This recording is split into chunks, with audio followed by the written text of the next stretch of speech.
नितेश राणेंना जे आहे ना ते संविधान तर बिलकुलच कळलेलं नाही. धर्म यासाठी कळलेला आहे की प्रत्येक धर्म सांगतो की तुम्ही मानवता आणि त्या ठिकाणी जे आहे ते सदाचार ठेवला पाहिजे आणि प्रत्येक धर्माचा तुम्ही आदर केला पाहिजे. सातत्याने नितेश राणेंचे जे स्टेटमेंट येतात ते सातत्याचे स्टेटमेंट हे द्वेष पसरवणारे असतात आणि धर्मामध्ये त्या ठिकाणी जे आहे ते एक वेगळं वातावरण करण्याचं काम ते लोक करत असतात. मला एक सांगायचं की देशाचं संविधान त्यांना समजलंय का?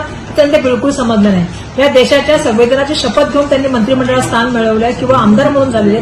दुर्दैवाने ते सातत्याने जे असतात ते धर्माच्या त्या नावाखाली म्हणा किंवा याच्यामुळे संविधानाला जे आहे ते छेद देण्याचं काम करत असतात. मी कालच राहुल नार्वेकरांचं स्टेटमेंट ऐकलं की कायद्याद्वारे स्थापित झाले अशा भारतीय संविधानाच्या प्रती मी खरी श्रद्धा आणि निष्ठा राखेन. जर असं असेल तर सातत्याने नितेश राणे जे संविधानाला छेद देण्याचं काम करतात. माझा प्रश्न आहे मुख्यमंत्री महोदयांना की तुमचा त्यांना सपोर्ट आहे का?